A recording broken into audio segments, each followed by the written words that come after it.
ভাব আছে, যার জন্য যারা কোরআন সুন্নাহর একেবারে কাছাকাছি থাকতে চায়, রাসূলের আদর্শ মানতে চাই, এটাকে বলা হয়েছে ইয়াউমুল জুমআ।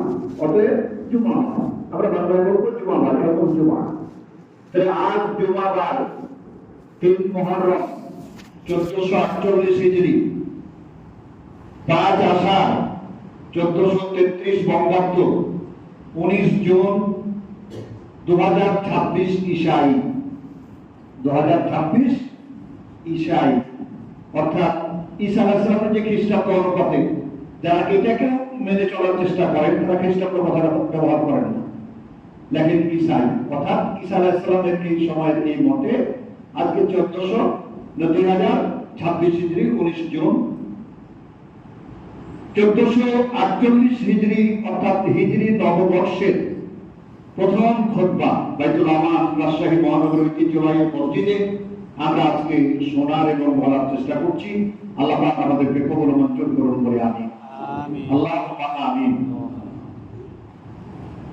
এই মাসে একটা তারিখ আছে, মুহররমের ১০ তারিখ।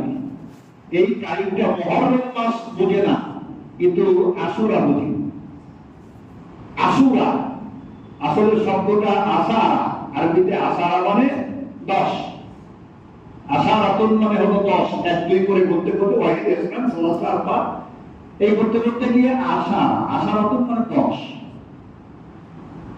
আশুরা হলো ইসলামের ধর্মীয় গুরুত্বপূর্ণ একটা দিবস।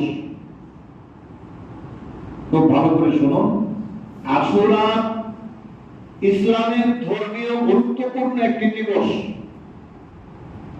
আরবি বছরের প্রথম মাস হলো মুহররম, আর মুহররম মাসের ১০ তারিখকে আশুরার দিন হিসেবে খ্যাত। মুহররমের ১০ তারিখটা আশুরার দিন হিসেবে খ্যাত, পরিচিত, সকলেই জানেন। হাদিসে এই দিনের বিশেষ মর্যাদার কথা বর্ণিত হয়েছে।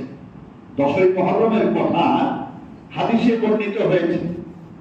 এজন্য রমজানের রোজার পূর্বে আবশ্যিকভাবে এই দিনে রোজা রাখার বিধান প্রবর্তিত হয়েছিল।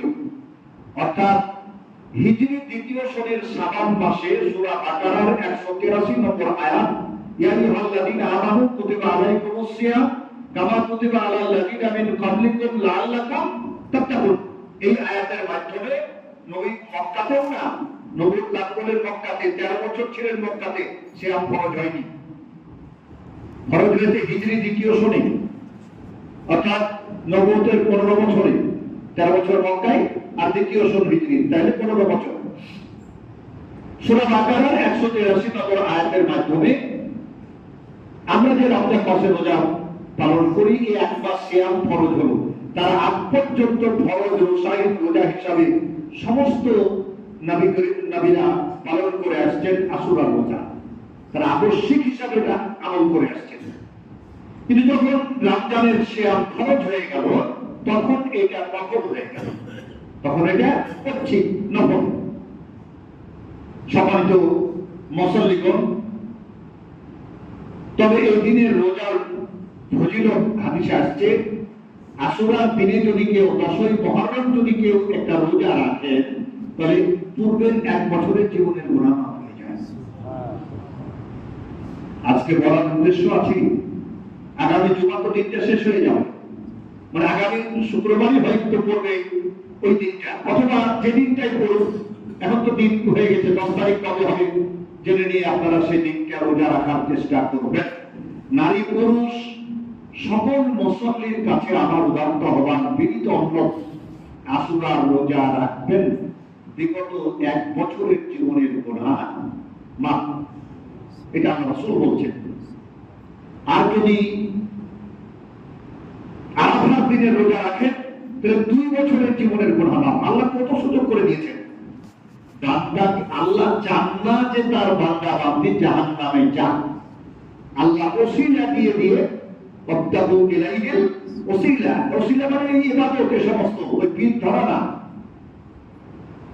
এই ওসিলা মানে পীর ধরা না, বন্ধের কাছে যাওয়া না, ওসিলা মানে সমস্ত ইবাদত। আপনি আশুরার দিনে রোজাটা রাখলেন, ১ বছরের জীবনে, মানুষ তো জীবনে ভুল হবেই, ভুল ছাড়া কোনো মানুষ নাই। চলে গেছেন নবীরা, আর শেষ নবী মুহাম্মদ রাসূলুল্লাহ সাল্লাল্লাহু আলাইহি ওয়াসাল্লাম তার জীবনে কোনো অপরাধ ছিল না। তাকাদ্দামা মিন জামবিহি ওয়া মা তাআখারা। আল আম্বিয়া ওয়া মাসুমুন, শুধু আমাদের নবী না, আল্লাহ রাসূল বলছেন, নবীজি নিজেই বলেছেন, সমস্ত নবী নিষ্পাপ। যদি কোনো মত, তরিকা, ফেরকা, কোন দল এই আকীদায় বিশ্বাস করে যে নবীরা নিষ্পাপ নয়, তাহলে তিনি মুসলমানই নয়। আপনি মুসলমান হতে হলে রাসূল বলছেন আল আম্বিয়া ওয়া মাসুমুন, সমস্ত নবীরা নিষ্পাপ। কেননা রিসালাতের দায়িত্ব এমনি চেয়ে পাওয়া যায় না, ওটা আল্লাহ প্রদত্ত। আল্লাহ যাকে নবী বা রাসূল বানাবেন তিনি নবী রাসূল হবেন। সুতরাং তার দায়িত্ব আল্লাহ নিয়েছেন, তাকে কিভাবে হেফাজত করবেন। মানুষ হিসাবে কিছু এগুলোকে তাওরিয়া বলা হয়, ভুল না, নবীরা ভুল করেননি, তাওরিয়া বলা হয়। যেমন ইব্রাহিম আলাইহিস সালাম বলেছিলেন হেয়া উক্তি, তার স্ত্রীকে বলেছিলেন এটা আমার বোন, কারণ যুদ্ধপ্রতাপ রাজা তার কাছ থেকে ছিনিয়ে নিয়ে তাকে ধর্ষণ করত। ইব্রাহিম আলাইহিস সালাম বলেছিলেন যখন মেলায় নিয়ে যাওয়া হবে, যেখানে অনিসলামিক কার্যকলাপ হয়, তাকে দাওয়াত দেওয়া হলো ও কাজ মেলায় যাওয়ার জন্য। ইব্রাহিম আলাইহিস সালাম বলেছিলেন ইন্নী সাকিম, আমি অসুস্থ, আমি অপারগ। শারীরিক দিক থেকে তিনি অসুস্থ ছিলেন না। আমাদের নবী বলছেন মানসিক দিক থেকে ওই জায়গাতে যাওয়ার তিনি অপারগতা প্রকাশ করেছেন। তিনি বলেছেন ইন্নী সাকিম, আমি ওখানে যেত না। এখনো সমাজে আছে, একসাথে বসে আছে কয়েকজন বন্ধু, নদীর ধারে, কোন মাঠে, কোন জায়গায় আগাম হলো, কেউ অন্যদিকে যাচ্ছে, আর ওই একই বন্ধু কেউ উজু করে মসজিদে যাচ্ছে। কথা আছে না? সম্মানিত মুসলিম, আমরা বলছিলাম যে কথা, একদিনের রোজা এক বছরের জীবনের কথা না। এই রোজাটা আমরা সকলেই রাখবো ইনশাআল্লাহ, সকলেই রাখার চেষ্টা করবো। রোজা না রাখলে গুনাহ হবে না, এটা তো ঠিক। ফোর সাবজেক্ট পরীক্ষা না দিলেও আপনার রেজাল্ট আসবে, কিন্তু ফোর সাবজেক্টের লাভ আছে। লাভ কি? ওই সাবজেক্টে যদি আপনার বেশি নাম্বার এসে যায়, তাহলে আপনার কয়েকটা সাবজেক্টকে আপনি 75, 76, 72 করে পেয়েছেন, অথচ ফোর্থ সাবজেক্টে ভালো নাম্বার পেয়েছেন, ওইটা যোগ হয়ে আপনার নাম্বার রেজাল্টটাই প্লাস হয়ে যাবে। তাহলে ফরজ রোজার সাথে এই রোজা রাখলে, ফরজ রোজা যারা রেখেছি তারা যদি এই নফল কাজগুলো করি, তাহলে এইটা হলো ফোর্থ সাবজেক্টের মতো। সম্মানিত মুসলিম, ইমাম বদরুদ্দিন আল আইনি, বিখ্যাত মুহাদ্দিস, সহিহ বুখারীর ভাষ্যকার।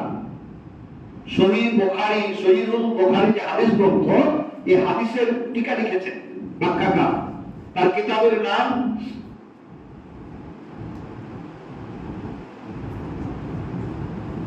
ইমাম বদরুদ্দিন আইনি।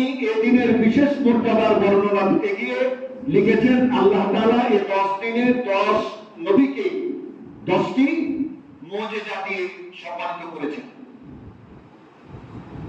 10টি মুজিজা দিয়ে সম্মানিত করেছেন। এই যে আশুরা বলা হয়, এর ইতিহাস আছে। আমরা জানি 10ই মুহররম, ওই যে কারবালার প্রান্তরে ইমাম হোসাইনকে ইয়াজিদ বাহিনী নির্মমভাবে হত্যা করেছিল। শিয়া মাযহাবের অনুসারীরা এই দিনটাকে তাজিয়া দেওয়া, মিছিল করা, শোক দিবস, শরীর চাপড়া এই হিসেবে পালন করে, যেটা ইসলামের সাথে সম্পর্কই নাই। ইসলাম সেটা সমর্থন করে না। এই দিনে ঘটেছে, তাহলে ইমাম হোসেনের জীবনী নিয়ে আলোচনা করে আপনাদের তাজিয়া ডোবাতে হবে না। ইমাম হোসেন কত বড় ত্যাগ স্বীকার করেছেন সেইটা মানুষকে শোনা। আপনাকে শরীর চাপড়িয়ে রক্তাক্ত হতে হবে, তারপরে হিন্দুদের দুর্গা পূজার ডোবার মতো আপনাকে তাজিয়া ডোবাতে হবে। পার্থক্য কোথায়? এটা শিয়াদের কাজ, মুসলমানের কাজ না। আমরা আগাই, তাহলে বিষয়টি পরিষ্কার হবে ইনশাআল্লাহ। এটা ছিল তার গ্রন্থটির নাম আইনি। যেমন একটা ফতহুল বারী, পুরানটা উমদাতুল কারী। আল্লামা ইমাম বদরুদ্দিন আইনি উমদাতুল কারী এই কিতাবে সহিহ বুখারীর গ্রন্থের ব্যাখ্যাগুলো লিখেছেন, হাদিসকে ব্যাখ্যা করেছেন উনি। ওনার যে কারণে নাযিল হয় এটাকে বলা হয় শানে নজুল, শানে নজুল। আর হাদিস যে কারণে রাসূল বর্ণনা করেছেন এটাকে বলা হয় শানে উরুদ। শানে উরুদ মনে রাখবেন, কোরআনের ক্ষেত্রে, কোরআন অবতীর্ণের ক্ষেত্রে শানে নজুল, আর হাদিস বর্ণনার ক্ষেত্রে শানে উরুদ। সম্মানিত মুসলিম, ইমাম বদরুদ্দিন আইনি তিনি 10 দিনের বিশেষ মর্যাদার কথা লিখেছেন, বর্ণনা করেছেন। তিনি লিখেছেন আল্লাহ তাআলা এই দিনে 10 জন নবীকে 10টি মুজিজা দিয়েছিলেন। 10 জন নবীকে 10টি মুজিজা দিয়েছিলেন। ইমাম হোসেনের কথা সেখানে নাই, এটা কোনো পরের বিষয়। তাহলে আশুরা আগে থেকে চলে আসছে, এটাকে ডাইভার্ট করে আগার দিকে নিয়ে যে আসলটা ছুটে গেছে সমাজ থেকে। তাহলে আসল কোনটা সেইটা আমরা আপনাদের শোনাবো আজকে ইনশাআল্লাহ। তাই এদিনকে আশুরা বলা হয়। 10 জন নবীকে আল্লাহ 10টা মুজিজা দিয়েছিলেন এই দিনে। প্রত্যেক নবীকে এই তারিখে, মুহররমের 10 তারিখ। এজন্য এটাকে বলা হয় আশুরা। সম্মানিত মুসলিম, তার 1 নাম্বার হলো এদিনে আল্লাহর হুকুমে মুসা আলাইহিস সালাম তার সম্প্রদায় সহ সমুদ্র পাড়ি দিয়েছিলেন। আল্লাহু আকবার, আল্লাহু আকবার। চিন্তা করেন, পেছনে ফেরাউন এবং তার বাহিনী, আর মুসা আলাইহিস সালামের অল্প লোক, বনে ইসরায়েলকে নিয়ে নিরস্ত্র মানুষ, পেছনে শত্রু, সামনে সমুদ্র। উভয় সংকট না, মৃত্যু ছাড়া কোনো পথই নাই। আল্লাহ নবী বলছেন, যখন কোন মুসলমানরা আপনাকে আমল করবেন, ধরেন কোন বিপদে পড়েছে, ধরুন কোন একটা পেরেশানিতে পড়ে গেছে, ব্যবসা জনিত হোক, রাজনৈতিক হোক, সামাজিক হোক, ছেলে মেয়ে নিয়ে হোক, কোন একটা পেরেশানিতে আপনি পড়ে গেছেন, বিপদে পড়ে গেছেন। আল্লাহ রাসূল বলছেন, রাতে উঠে তুমি আকাশের দিকে তাকাবা আর আল্লাহর কাছে হাতটা উঁচু করে চাইবা। তোমার হাতটা এরকম করে দোয়া করে না, হাতটা এরকম করে চাইবা। বলো আল্লাহকে যে আল্লাহ আমার এই সমস্যা। সম্মানিত মুসলিম, মুসা আলাইহিস সালাম আল্লাহকে বলতে আল্লাহ আল্লাহ মুসা তাকলিমা। মুসা আলাইহিস সালামের সাথে আল্লাহর ডাইরেক্ট কথা হতো। মুসা আলাইহিস সালাম কাঁদছেন আর বলছেন, আল্লাহ সামনে বিশাল দরিয়া আর পেছনে শত্রু চলে আসছে, এখন আমি কি করব? আমি তো তোমার হুকুমে রওনা হয়েছি। তুমি আমাকে বলেছ যে তোমার অনুসারী সম্প্রদায় নিয়ে তুমি দরিয়ার দিকে আসাও। আমি দরিয়ার দিকে আসছি, এখন দরিয়ার কিনারে চলে আসছি, পথ নাই, মরা ছাড়া কোনো বুদ্ধি নাই। আল্লাহ বলেন, তোমাকে লাঠি দিয়েছি না, ওমা তিলকা বিয়ামিনিকা ইয়া মুসা। হে মুসা, তোমার হাতে এটা কি? কোরআনে না বলে হে আসা, এটা লাঠি। আল্লাহ বলছেন, ওই লাঠি দিয়ে তুমি সমুদ্রে একটা বাড়ি মেরে দাও। যেমনই জোরে একটা বাড়ি মারলো, আল্লাহ হুকুমে সমুদ্রের পানি 2 ভাগ হয়ে গেল। আল্লাহু আকবার, আল্লাহু আকবার। পানি 2 ভাগ হয়ে দাঁড়িয়ে গেল। মুসা আলাইহিস সালাম তার বাহিনী নিয়ে পার হয়ে গেলেন। ফেরাউন এসে দেখে যে তো পার হয়ে গেল, রাস্তা কেমনে? রাস্তা তো হয়ে আছে। এই ধর করে তারাও অনুসারী নিয়ে বাহিনী নিয়ে ঝাঁপ দিল। ফেরাউন মধ্য দরিয়ায় যখন আসছে, তখন মুসা আলাইহিস সালাম দরিয়া পার হয়ে গেছেন। এবার আল্লাহ হুকুম দিয়ে দিলেন, পানি আবার স্বাভাবিক হয়ে গেল। এখন ওরা সমুদ্রের পানিতে ডুবছে, পানি খায় পটকা মাছের মতো, ডুবে উঠে কোরআনে আয়াত, যখন ডুবে মরছিল ফেরাউন, তখন আল্লাহকে স্বীকার করেছিল। কিভাবে? ফেরাউন বারবার বলছে, মুসা তুমি একটু তোমার আল্লাহকে বলো, আমি বিশ্বাস করি তুমি আল্লাহর পয়গম্বর আর আল্লাহ আছে, তুমি একটু দোয়া করো, তোমার জন্য যে রাস্তা করে দিয়েছে আমাকে যেন বাঁচায়। আল্লাহ পাক ডেকে বললেন, ফেরাউন এখনো হুঁশ হলো না? তুমি এখনো আল্লাহকে বলতে পারছো না, মুসা তুমি কে বলছো? কোরআনের আয়াতটা শুনে, সরাসরি কোরআন, আল্লাহ এখন ওয়াকাত আসাইতা কামলো, তুমি এর আগে সারা জীবন ধরে দিতে করে এসছো, ওয়াকুনতা মিনাল মুফসিদিন, আর তুমি দুনিয়াতে ফাসাদ সৃষ্টিকারী। সরাসরি কোরআনের আয়াত। সুতরাং আল্লাহ ঘোষণা দিলেন, ফালইয়াউমা নুনাজ্জিকা বিবাদানিকা লিতাকুনা লিমান খালফাকা আয়াতান।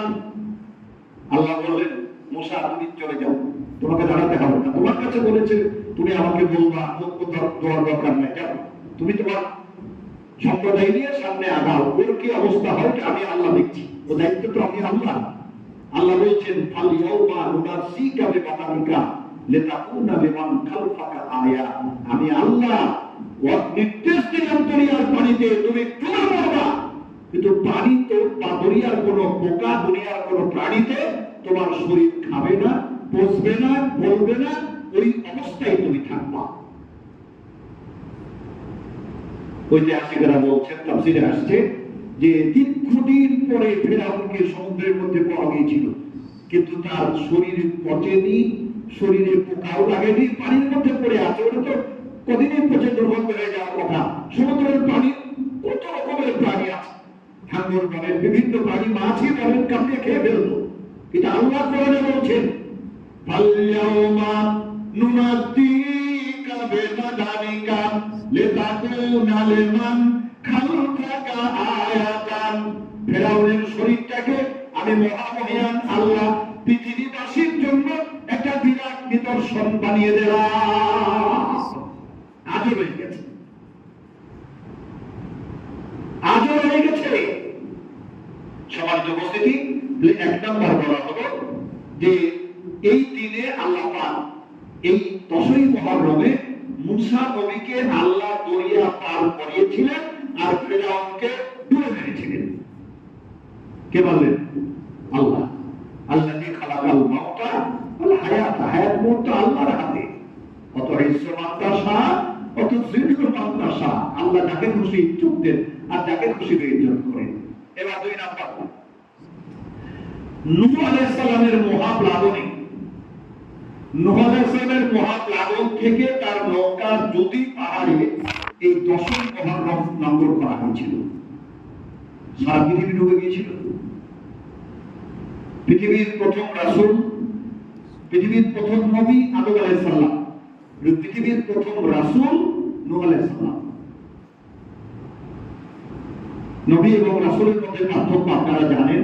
এক কথায় বলা যায় এভাবে, সকল রাসূলই নবী, কিন্তু সব নবী রাসূল নন। আল্লাহ যাদেরকে নবুয়ত দিয়েছেন, ওহী পাঠিয়েছেন, তারা সবাই নবী, কিন্তু রাসূল যার কাছে রিসালাত আসছে, আসমানি কিতাব আসছে, শরীফ আসছে, তারা রাসূল। প্রথম রাসূল হযরত নূহ আলাইহিস সালাম। এইজন্য বুখারী শরীফে ইমাম বুখারী প্রথম অধ্যায়ে বাদ বেঁধেছেন, ইন্না আওহাইনা ইলাইকা কামা আওহাইনা ইলা নূহিন ওয়ান নাবিয়্যিনা মিন বাদি। সম্মানিত মুসল্লিগণ, নূহ আলাইহিস সালাম থেকে শুরু করেছেন কি? তো নূহ আলাইহিস সালামের যে প্লাবন, এই প্লাবনে কাবা ঘর ডুবে গেছিল। আল্লাহু আকবার। পৃথিবীর কোন জায়গা পানি ছাড়া ছিল না, সব প্লাবিত হয়ে গিয়েছিল। তো নূহ আলাইহিস সালাম তার নৌকা জুদি পর্বতে নম্বর করেছিলেন এই 10ই মুহররম। তাহলে ঢোকা গেল। 3 নাম্বার, ইউনূস আলাইহিস সালাম মাছের পেট থেকে আল্লাহ পাক তাকে এই দিনে বের করেছিলেন। সূরা এই কারণে বলা হয় 10জন নবীর কথা। ইউনূস আলাইহিস সালামকে আল্লাহ মাছের পেট থেকে এই দিনে বের করেছিলেন। আল্লাহর গোলামি করবেন না? আপনি লাফিয়ে উঠে এই করে চিৎকার করে উঠলেন বিধর্মের জন্য, কিন্তু আপনার জবানটা যে আল্লাহ দিয়েছিল, ওই জবান দিয়ে আপনি সুবহানাল্লাহ বলতে পারেন না, ওই জবান দিয়ে আপনি আলহামদুলিল্লাহ বলেন না, ওই জবান দিয়ে আল্লাহু আকবার বলেন না। আজও ফজরের নামাজ পড়েনি, মসজিদে আসছে, এরকম অনেক মুসলমান আছে। কিন্তু অন্য আপনার কাছে কখন জবান বন্ধ হয়ে যাবে এটি বলা যাবে না। সুতরাং যে যাই করি না কেন সব হিসাব আল্লাহর কাছে দিতে হবে। আমি কত জুলাই বলেছি, চর্বিত চর্বণ করবো না, সামনে আগাও। তাহলে আমাদের ইউনূস আলাইহিস সালামকে আল্লাহ মাছের পেট থেকে বের করেছিলেন এই 10ই মুহররম। 10ই মুহররম ইউনূস আলাইহিস সালাম মাছের পেটে ছিলেন। কোরআনে তার প্রমাণ। মাছের পেটে তিনি কি বলছেন? লা ইলাহা ইল্লা আনতা সুবহানাকা ইন্নী কুনতু মিনাজ জালিমিন। চক্ষু বন্ধ করে খালি ভেবে দেখেন তো, নারী পুরুষ, যুবক মুরব্বী, ছোট বাচ্চা যারা আছেন, সকল মুসল্লির কাছে আমার বিনীত অনুরোধ, অন্য কিছু না, মসজিদে বসে চোখটা বন্ধ করে খালি ভাবেন, ভাদ্র মাস, এখন তো মরা নদী, তখন কানায় কানায় ভর্তি পানি, ভাদ্র আশ্বিন মাসে ভরা, একেবারে গেটগুলো ছেড়ে দেয়, তখন দেখবেন যে একবারে সব ডুবে গেছে। এই বিশাল দরিয়ার মধ্যে বিশাল একটা মাছ, আর মাছের পেটের মধ্যে আপনি আছেন, চক্ষুটা বন্ধ করে খালি ভেবে দেখেন তো মনে করে কেমন লাগে। আল্লাহু আকবার, আল্লাহু আকবার। এই মাছের পেট থেকে ইউনূস নবীকে আল্লাহ 10ই মুহররম বের করেছিলেন। ইউনূস নবী যে মাছের পেটে জিকির করেছিলেন, কোরআন শুনেন, পড়ে যাওয়ার সাথে লা ইলাহা ইল্লা আনতা সুবহানাকা ইন্নী কুনতু মিনাজ জালিমিন। এটা ছিল ইউনূস নবীর দোয়া। আর আল্লাহ তার ডাকে সাড়া দিয়ে বলছেন ফাস্তাজাবনা লাহু ওয়া নাজাইনাহু মিনাল গাম্মি ওয়া কাযালিকা নুজিল মুমিনিন। এই সত্তার নাম আল্লাহ।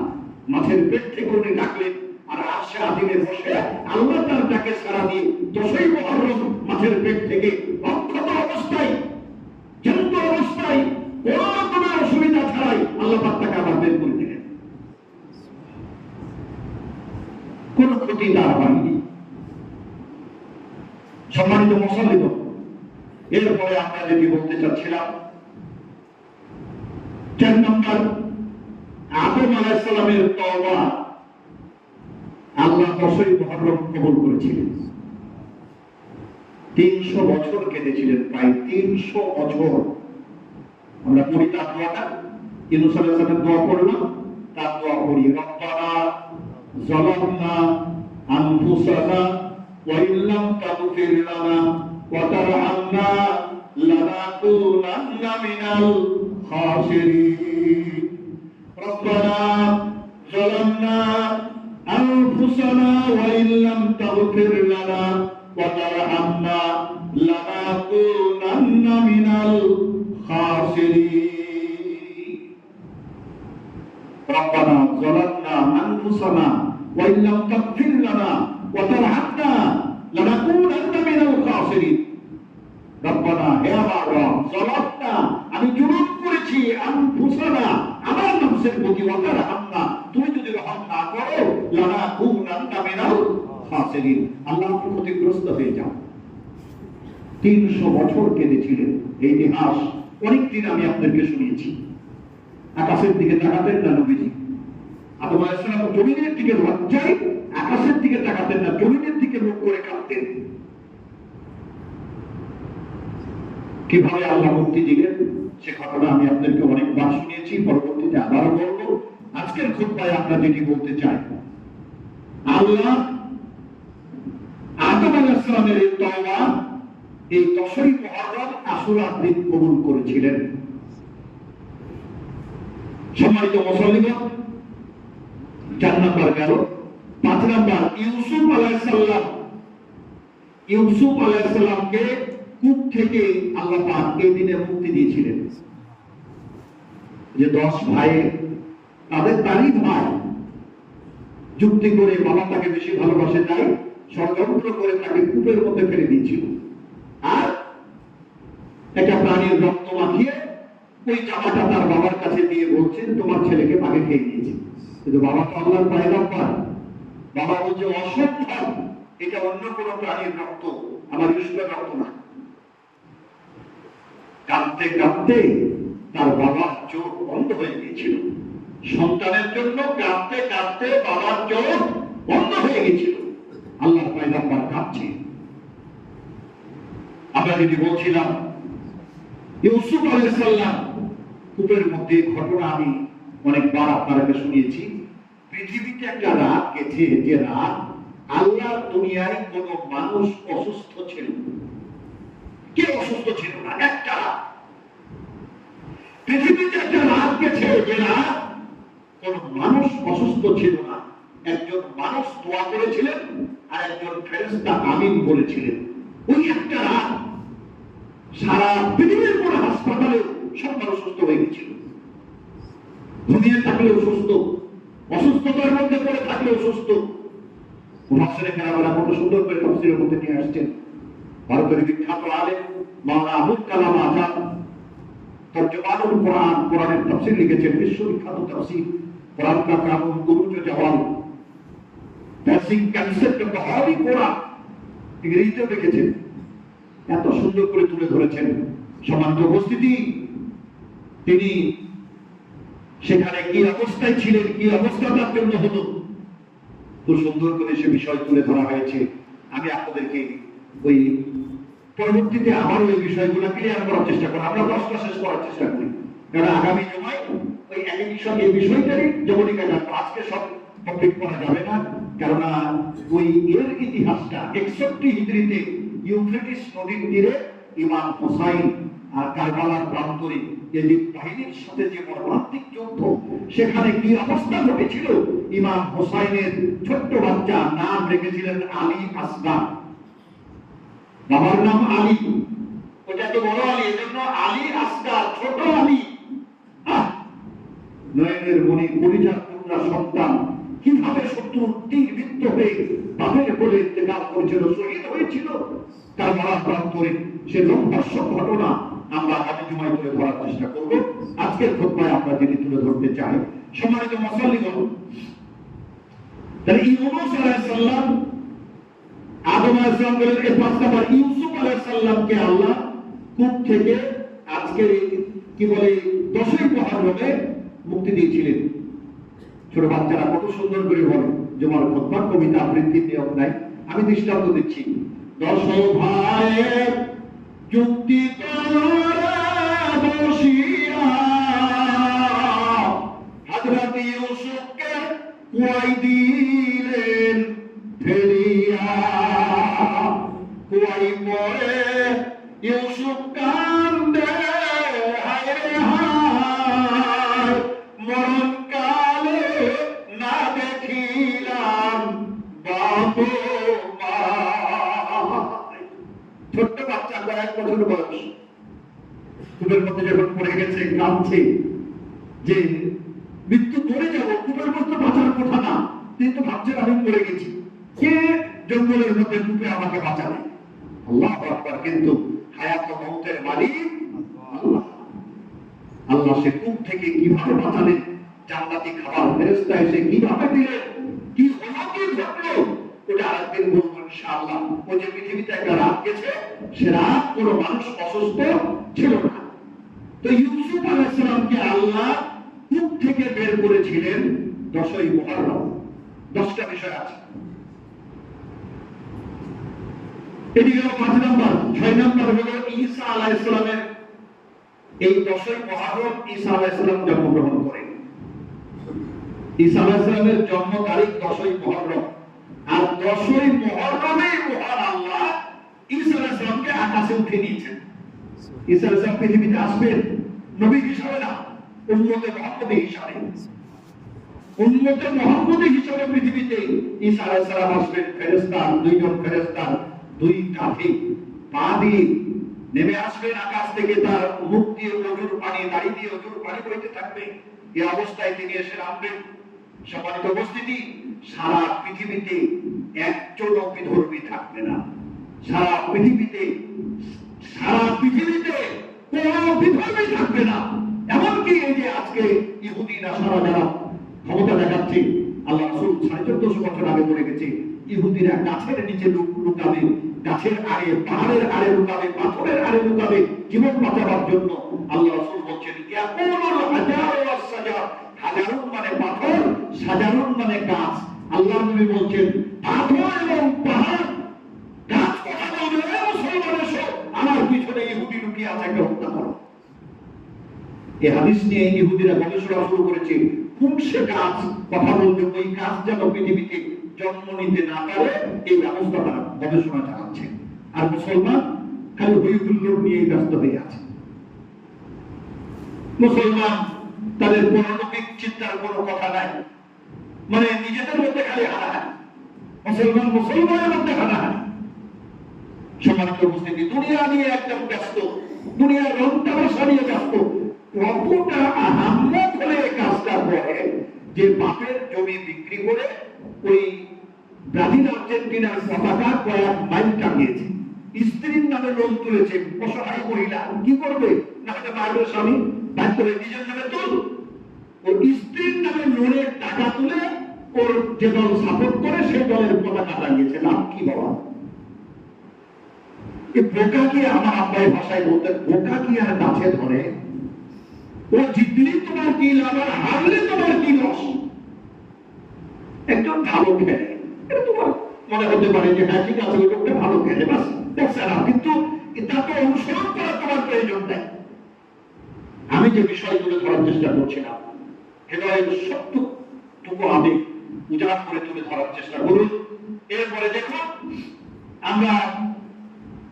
আমরা বললাম ঈসা আলাইহিস সালামের কথা, তাকে আল্লাহ আকাশে উঠিয়ে নিয়েছেন। ওই কাফেরেরা ওই সময় ইহুদিরা তীর ছুঁড়েছিল, আল্লাহ নির্দেশ দিলেন যে একটা এতে লেগে রক্ত ফেরেশতা নিজে রক্ত মেখে ধরে নিয়ে তীরটা নিচে ছেড়ে দাও। ওরা ঘোষণা দিল হ্যাঁ ঈসাকে আমরা মেরে ফেলেছি।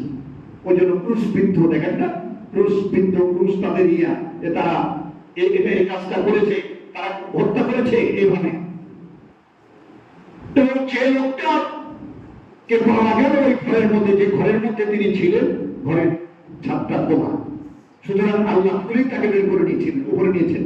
আর যে লোকটাকে পাওয়া গেল তার চেহারাটা অনেকটা ইউসুফ আলাইহিস সালামের মতো, ঈসা আলাইহিস সালামের মতো, সুতরাং তারা বলল যে আমরা তাকে হত্যা করেছি। কিন্তু মুসলমানের আকীদা হলো ঈসা আলাইহিস সালাম এখনো জীবিত আছেন, আল্লাহ তাকে আকাশে উঠিয়েছেন এই 10ই মুহররম, আর 10ই মুহররমে আল্লাহ আবার পৃথিবীতে ফেরা হবে। 10টা মুজিজা, 10 জন নবীকে উনাকে খবর দিয়েছেন আল্লাহ, ওই দিনই জন্য ওই দিনে আকাশে উঠিয়েছেন, আবার সে পৃথিবীতে আসবেন এবং সারা পৃথিবীতে ইসলাম কায়েম করবেন। এরপরে আসুন গেল ঈসা আলাইহিস সালাম 6 নাম্বার, 7 নাম্বার দাউদ আলাইহিস সালাম। দাউদ আলাইহিস সালামের তওবা এই দিনেই আল্লাহ কবুল করেন। দাউদ আলাইহিস সালাম আল্লাহর কাছে তওবা করেছিলেন, সে তওবা আল্লাহ এই দিনেই কবুল করেছিলেন। এরপরে দাউদ আলাইহিস সালাম বিশ্ববিখ্যাত নবী এবং বাদশা। পৃথিবীতে 4 জন নবীকে আল্লাহ রাজত্ব দিয়েছিলেন। তার মধ্যে বাপ্পাটা বুঝুনি, দাউদ আলাইহিস সালাম, তার ছেলে সুলাইমান আলাইহিস সালাম, অপরদিকে শেষে এসে মুহাম্মদ রাসূলুল্লাহ সাল্লাল্লাহু আলাইহি ওয়াসাল্লাম মদিনা সনদ করে দেখলেন মদিনায় কিভাবে রাসূল তার দায়িত্ব পালন করেছেন। সম্মানিত উপস্থিতি, এরপরে গেল দাউদ আলাইহিস সালাম, এর তওবা এই দিনে আল্লাহ কবুল করেছিলেন। 8 নাম্বার, এই দিনে ইব্রাহিম আলাইহিস সালামকে আল্লাহ দুনিয়ায় প্রেরণ করেছিলেন। ইব্রাহিম আলাইহিস সালামের জন্ম তারিখও 10ই মুহররম। পৃথিবীতে ইব্রাহিম আলাইহিস সালাম এসেছিলেন 10ই মুহররম। 9 নাম্বার হলো ইয়াকুব আলাইহিস সালামের দৃষ্টি শক্তি আল্লাহ এই দিনে ফিরিয়ে দিয়েছিলেন। ওই যে ইউসুফ আলাইহিস সালাম তার ছেলেকে কূপে ফেলা হয়েছিল, তিনি মিশরের গভর্নর হয়ে গেলেন। আল্লাহু আকবার, মেরে ফেলবে তাই কূপে ফেলেছিল ভাইরা, আর আল্লাহ তাকে কূপ থেকে উঠিয়ে রাজপ্রাসাদে রেখে মিশরের গভর্নর বানিয়ে দিলেন। আর দুর্ভিক্ষের কারণে তার ভাইরা সাহায্য চাইতে গেছিল তার কাছে। তিনি চিনতে পেরেছিলেন যে এগুলো আমার ভাই। ভাইরা তো চিনতে পারছে না, উনি এখন রাজপ্রাসাদে, এবং তারা তো যেন মরে গেছে, কূপে ফেলেছে বলে ভাই মরে গেছে, কিন্তু উনি চিনতে পেরে সব খাবারও দিলেন, তার একটা কাপড়ও একটা বস্তায় দিয়ে দিলেন, বাবার খোঁজ, এলাকার খোঁজ খুব সুন্দর ভাবে তিনি নিলেন, খুব ভালো ব্যবহার করলেন। উনি ইচ্ছা করলে তারাকে ধরে বিচার করতে পারতেন যে আমাদের মতো মানুষ হলে আগে মা আমাকে ফেলেছিল কূপে, ওকে মারলে যেতে দেব, ওই 10 জনকে তাকে হত্যা করবো, তারপরে কোনো কথা। কিন্তু আল্লাহ কোরআনে বলছেন মানুষকে মাফ করে দাও, অপরাধ করেছে, কষ্ট দিয়েছে, ক্ষমা করে দাও, ভক্তের কাজ। তিনি তাকে একটু বেশি করে দিলেন, ভাই হিসাবে না, অপরাধী হিসাবে। এরপরে নিজের একটা জামাও দিলেন। নিজের জামাটা যখন দিলেন, যে বললেন তোমাদের আত্মা আছে বলে, হ্যাঁ তো কি হয়েছে বলে, আমাদের একটা ভাই ছিল, তাকে কুকুর ফেলা হয়েছিল, তার চিন্তাতে আমরা কেবল আগে খেয়েছিল, ওরা তো বলছে কুকুরেরটাই কথা দিয়ে আমাকে খেয়েছে, ওর জামাটা নিয়ে যে আব্বাকে দিয়েছিল, আব্বা কাঁদতে কাঁদতে অন্ধ হয়ে গেছে, চোখে দেখে না। তখন উনি ওনার একটা জামা ওই কাপড়ের মধ্যে দিয়ে বললেন, এইটা তোমার আব্বার চোখের উপরে রেখে দিলাম। যেমনই যে চোখের উপরে রাখা, সেটা ছিল 10ই মুহররম।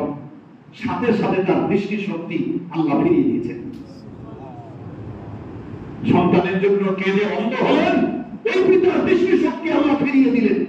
যে বলছেন যে আমি আল্লাহর পয়গম্বর, তোমরাকে বলেছিলাম না যে আমার ছেলেকে বাঘে খাইনি, তোমরা মিথ্যা বলছো, এই দেখো আমি এখন চোখে দেখতে পাচ্ছি আমার ছেলে বেঁচে আছে এবং আমার কাছে আসবে ইনশাআল্লাহ। আমি তাকে পাবো, একদিন পাবোই পাবো। আমি আল্লাহর উপরে রাখবার আর নবীর হাত আল্লাহ খালি হাতে ফিরাই না। আমি চেয়েছি আল্লাহর কাছে, তোমরা তাকে মেরে ফেলতে পারো। সম্মানিত মুসলমান, সেই ঘটনা আর বলবো না, সামনে আগাই। তাহলে ইয়াকুব আলাইহিস সালামের দৃষ্টি শক্তি এই দিনে বলতে 10ই মুহররম, 10টা মর্যাদা 10 জন নবীকে আল্লাহ দিয়েছিলেন। আর 10 নম্বরে হলো এই দিনে মুহাম্মদুর রাসূলুল্লাহ সাল্লাল্লাহু আলাইহি ওয়াসাল্লামকে আল্লাহ একটা বিশেষ মর্যাদা দিয়েছিলেন। মর্যাদার ঘোষণা আল্লাহ মুজিজা 3000-এরও বেশি নবীকে, আমাদের নবীকে দিয়েছিলেন। এক একজন নবীকে এক একটা মুজিজা দিয়েছিলেন, অথচ আমাদের নবীকে 3000-এর বেশি মুজিজা। তার মধ্যে মর্যাদা দিয়েছিলেন এই দিনে 10ই মুহররমে আমাদের নবীকে আল্লাহ সুবহানাহু ওয়া তাআলা, যে এই দিনে মুহাম্মদুর রাসূলুল্লাহ সাল্লাল্লাহু আলাইহি ওয়াসাল্লামকে আল্লাহ জানালেন, আপনার জীবনের পূর্বপর কোনো গুনাহ নাই, আমি আল্লাহ সব মাফ করে দিলাম। এটা ছিল 10ই মুহররম। 10ই মুহররমে 10 জন নবীকে আল্লাহ 10টি মর্যাদা দিয়েছিলেন। আমরা সেই ঘটনা আপনাদের সামনে তুলে ধরলাম। 61 হিজরিতে ব্রিটিশ নদীতে আওলাদে রাসূল ইমাম হোসাইন রাদিয়াল্লাহু তাআলার সাথে কি অবস্থা ঘটেছিল সে ঘটনা আগামী জুমায় আমরা বলবো। আজকের খুতবায় আমি শুধু বিনয়ের সাথে এটা বলবো, শরীর চাপড়ানো, যে নিজের শরীর চাপড়ানো, মানজারাল খুদুদা ওয়াসাক্কাল জুয়ুবা ওয়াদাওয়া দাওয়া জাহেলিয়া আলাইহিস মিন্না। রাসূল বলছেন যে শরীর চাপড়ায়, কান চাপড়ায়, কাপড় ছেড়ে আন্দোলন করে তারা আমার উম্মত না। কিন্তু 10ই মুহররমে এই শিয়ারা এই কাজগুলো করে। আর শিয়াপন্থী কিছু মুসলমান না বুঝে ইমাম হোসেনের বিষয়কে টেনে নিয়ে এসে এখানে লাগায়। এটা অনেক পরের ঘটনা, তবে 10ই মুহররমেই ঘটেছিল, এটা ঠিক। কিন্তু মুসলমানদেরকে ওই রকম আত্মঘাত করা যাবে না। 10ই মুহররমে আপনি রোজা রাখবেন, 10ই মুহররমে ইমাম হোসেনের জীবনী আলোচনা করেন, 10ই মুহররমের শিক্ষা গ্রহণ করেন, নবীদের আলোচনা করার চেষ্টা করেন। কিন্তু এই দিনে তাজিয়া দেওয়া, কাসেট ছাড়া, আগেকালে দেখতাম ওই যে হাতে পায়ে জং বেঁধে হাতে ছুরি নিয়ে ধরা, হাই হোসেন, হাই হোসেন, হাই হোসেন, নাউজুবিল্লাহ, আস্তাগফিরুল্লাহ। এগুলো শিক্ষা। সম্মানিত মুসলমান, বাকি আলোচনা আমরা আগামী জুমায় করবো ইনশাআল্লাহ। আজকের খুতবায় শেষ পর্যায়ে চলে আসছি। ওয়াতিদাল কুরবা হাক্কাহু ওয়াল মাসাকিন ওয়া ইবনাস সাবিল, আল্লাহ কোরআনে বলছেন। এরপরে সূরা বাকারা 215 নম্বর আয়াত। আমি অনেকদিন বলে আজকে বলছি, মা আনফাকতুম মিন খায়রিন ফালিল ওয়ালিদাইনি ওয়াল আকরাবিন। হে নবী, তুমি তোমার উম্মতকে জানিয়ে দাও, মানুষ আল্লাহর রাস্তায় যে দান খয়রাত করবা, এটা তোমার বাপ মার নামে আগে করবা, তারপরে তোমার নিকটাত্মীয় বেঁচে থাকে, যদি মরে গেলে তো নামে করবা, আর না হলে সেবা করলে শুরু করো মা বাপ থেকে। খরচ করবা, ওটায় আমরা বরকত দিব। বাবা অসুস্থ, ওষুধ কিনে দাও, জামা কাপড় দেন, খেদমত করে। বাপে তো মরে গেছে, ওই বাপ মার নামে আল্লাহর রাস্তায় একটু সৎকার করে। সূরা বাকারা 215 নম্বর আয়াত। এরপর আল্লাহ বলেছেন, কাযিমিনাল গায়যা ওয়াল আফিনা আনিন নাস। আয়াতটা আমরা বলেছিলাম, এটা সূরা আলে ইমরানের আয়াত। এরপরে সূরা মায়েদার 2 নম্বর আয়াতে আল্লাহ বলেছেন, তাওয়ানু আলাল বিররি ওয়াত তাকওয়া ওয়ালা তাওয়ানু আলাল ইসমি ওয়াল উদওয়ান। ভালো কাজ, কল্যাণের কাজ, নেকির কাজ, পুণ্যের কাজে সহযোগিতা করুন। আর ভয়সা কাজ, অশ্লীল কাজ, পাপের কাজ, ওই কাজে সহযোগিতা করিও না। এটা হলো সূরা মায়েদার 2 নম্বর আয়াত। ওয়ালা তাওয়ানু আলাল ইসমি ওয়াল উদওয়ান। সম্মানিত মুসলমান, সূরা নাহলের 10 নম্বর আয়াতে আল্লাহ বলেন, ইন্নাল্লাহা ইয়া'মুরু বিল আদলি ওয়াল ইহসান ওয়া ইতা'i যিল কুরবা ওয়া ইয়ানহা আনিল ফাহশাই ওয়াল মুনকার। অনেক আয়াত আমি আর বলবো না, কথাটা শেষ পর্যায়ে চলে আসছি। রাসূলুল্লাহ জোরে বলুন সাল্লাল্লাহু আলাইহি ওয়াসাল্লাম বলেছেন, কিয়ামতের মাঠে মানুষের যে ভয়াবহ অবস্থা হবে, সেই দুর্দিনে বাঁচার জন্য দুনিয়ায় হলো সেটা বাঁচার জায়গা। এখানে যেটা আমল করবেন ওটাই ক্ষমা থাকবে। নবী জামানায় এক লোক মারা যায়, তার কবরে কঠিন আযাব হয়, হঠাৎ করে কবরটা ফুলের বাগিচা হয়ে যায়। লোকটা বলে, ফেরেশতারা এত মারলো, এত পিটালো, আর আজকে কবরে এত আরাম, কারণ কি? বলে, তুমি কি ওয়ারিশ রেখে আসছো? বলে, হ্যাঁ, ভাই বোন ছেলে মেয়ে সব রেখে আসছি।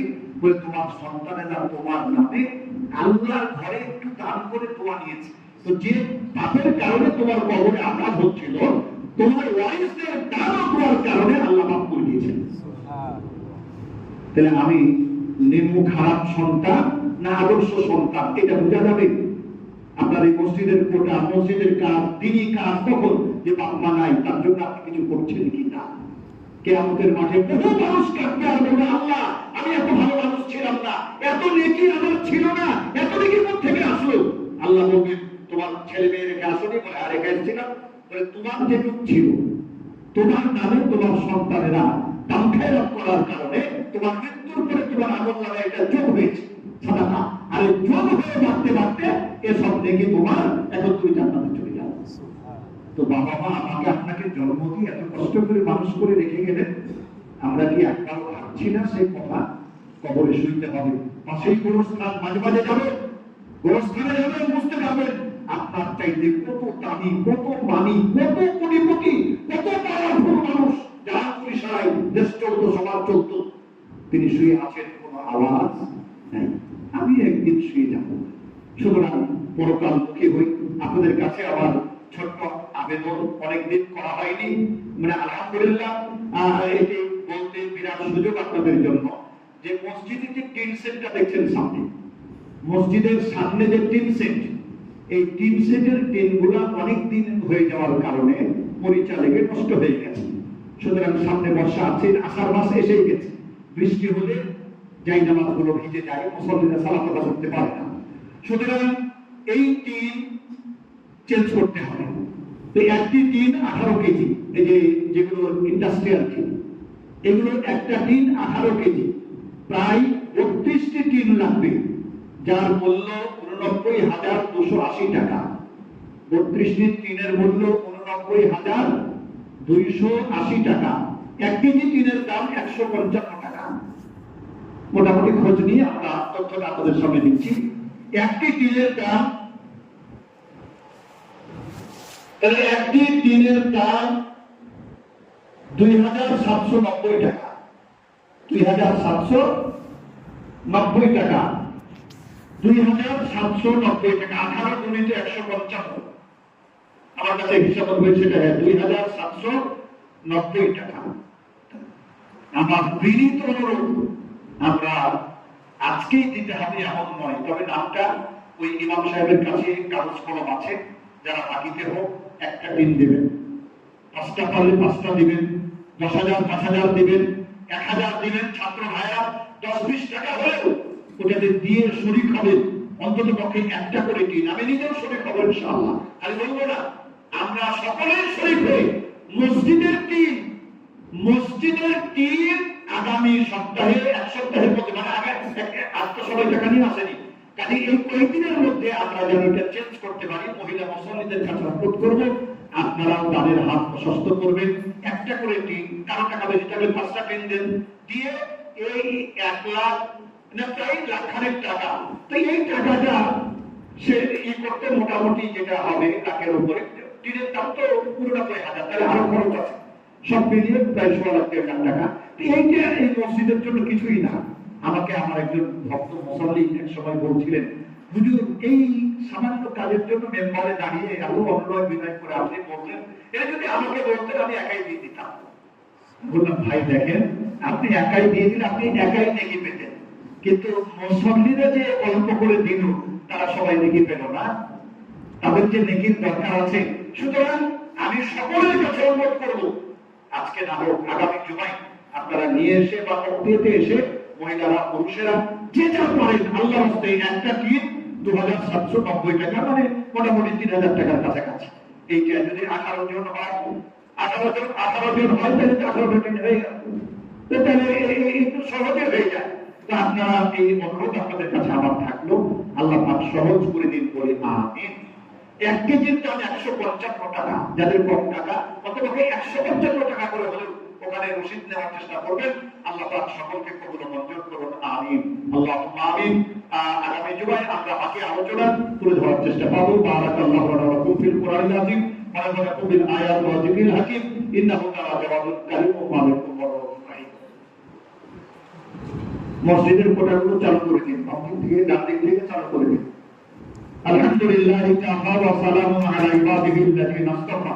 أما بعد فإن خير الحديث كتاب الله وخير الهدي هدي محمد صلى الله عليه وسلم وشر الأمور محدثاتها وكل محدثات بدعة وكل بدعة ضلالة وكل ضلالة في النار أعوذ بالله من الشيطان الرجيم بسم الله الرحمن الرحيم إن الله وملائكته يصلون على النبي يا أيها الذين آمنوا صلوا عليه وسلموا تسليما সকলেই পড়ি দরুদ ইব্রাহিম اللهم صل على محمد وعلى آل محمد كما صليت على إبراهيم وعلى آل إبراهيم إنك حميد مجيد اللهم بارك على محمد وعلى آل محمد كما باركت على إبراهيم وعلى آل إبراهيم إنك حميد مجيد اللهم انصر الإسلام والمسلمين اللهم أيد الإسلام والمسلمين واخذل الكفرة والفجرة واليهود والنصارى والهنود والمشركين اللهم انصر المسلمين في فلسطين اللهم انصر المسلمين في كل مكان اللهم انصر المسلمين في كل مكان رب ارحمهما كما ربياني صغيرا সকলেই পড়েন আমার সাথে রব্বি রহমহুমা কামা রব্বায়ানি সগীরা রব্বি রহমহুমা কামা রব্বায়ানি সগীরা প্রভু হে আমরা জানি না বাবা মা কি হালে আছে যে মাঘমাসের শীতের রাতে মার বুক ভরে পেশাব করে দিয়েছিলাম রাত হয়ে মা ফেলে দেয়নি ওই মা কবরে শুয়ে আছে মনে পড়ে 1987 সালে 88 সালে যখন বিশ্ববিদ্যালয়ে প্রথম ভর্তি হয়েছিলাম ওই সময় আর্থিক কোটা 5 টাকা বলে তোমার আব্বা তো খরচের টাকা দিল হোস্টেলে থাকা খাওয়া তো বাবা কোন সময় একটু কিছু মনে চাইলে খাওয়া আর্থিক কোটা টাকা আগর থেকে মা জমা করে ওটা রাখতেন জমা করে মা নিয়ে এসে দিলেন ওই মা আমাদের কবরে শুয়ে আছে যে বাবার হাত ধরে মসজিদে গিয়েছিলাম সে আব্বা কবরে শুয়ে আছে আসুন দোয়া করি রব্বি রহমহুমা কামা রব্বায়ানি সগীরা রব্বি রহমহুমা কামা রব্বায়ানি সগীরা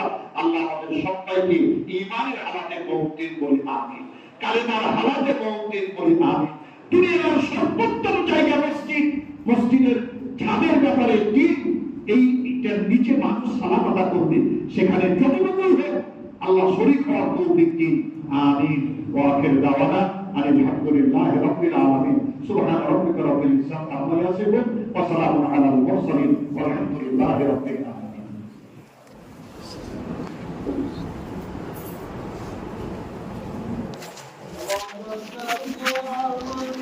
আল্লাহু আকবার أشهد أن لا إله إلا الله أشهد أن محمدا رسول الله أشهد لا حول ولا قوة إلا بالله قد قامت الصلاة الله أكبر الله أكبر لا إله إلا الله সম্মানিত মুসল্লিগণ পড়াই চলা পর্যন্ত ব্লক হয়ে গেছে সুতরাং মসজিদের ভেতরে আসুন পা ছোট করে একটু ঘন হয়ে দাঁড়ান মসজিদের ভেতরে আসুন মসজিদের দোতলায় উঠবেন কেউ যেন বড় মুসল্লি ফিরে না যায় কাতার সোজা করুন সামনের কাতার পূরণ করুন তাদের সাথে মোবাইল আছে মেহরবানি করে বন্ধ করে দিন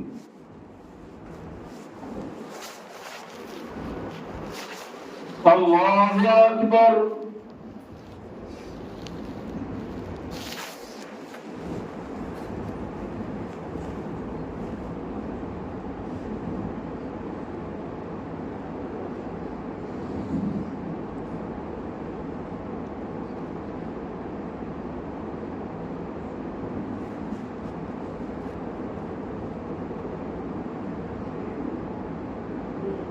الحمد لله رب العالمين الرحمن الرحيم مالك يوم الدين إياك نعبد وإياك نستعين اهدنا الصراط المستقيم صراط الذين أنعمت عليهم غير المغضوب عليهم ولا الضالين آمين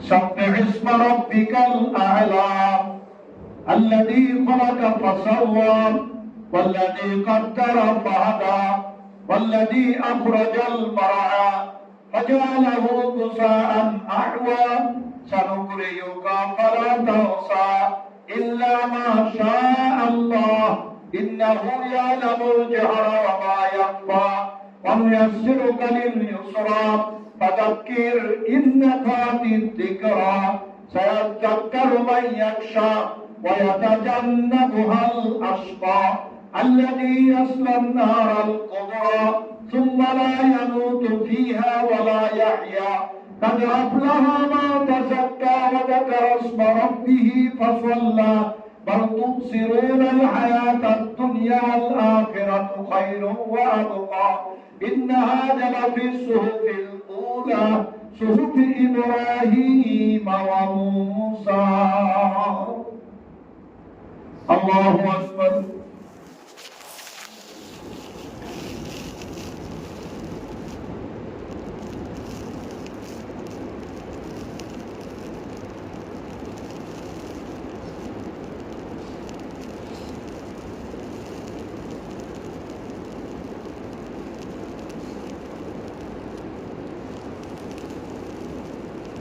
سمع الله لمن حمده.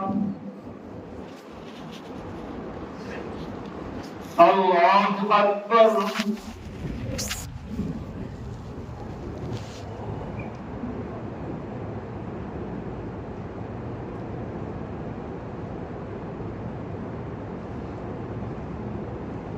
الله أكبر.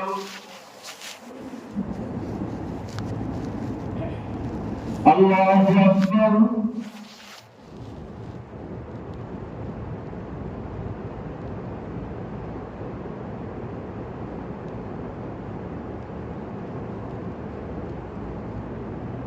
الله أكبر.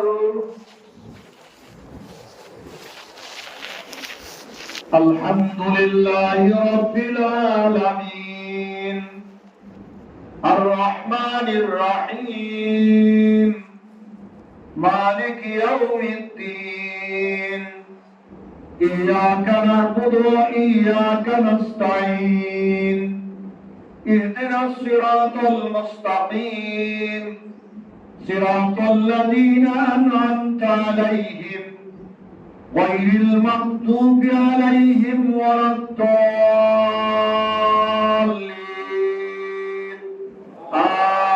آمين.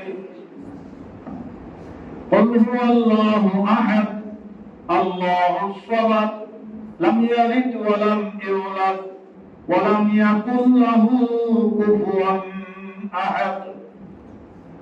الله أكبر.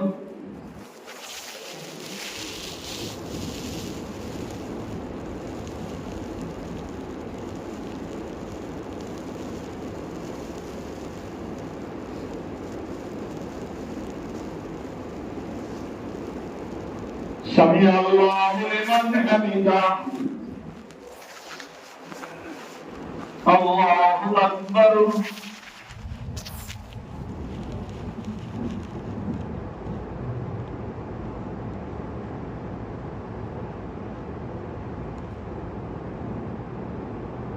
الله أكبر.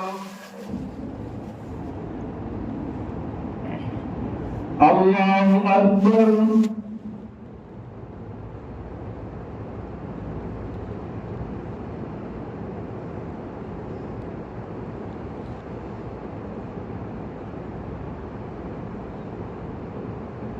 الله أكبر.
আসসালামু আলাইকুম ওয়া রাহমাতুল্লাহ। আসসালামু আলাইকুম ওয়া রাহমাতুল্লাহ। আল্লাহু আকবার। আস্তাগফিরুল্লাহ, আস্তাগফিরুল্লাহ, আস্তাগফিরুল্লাহ।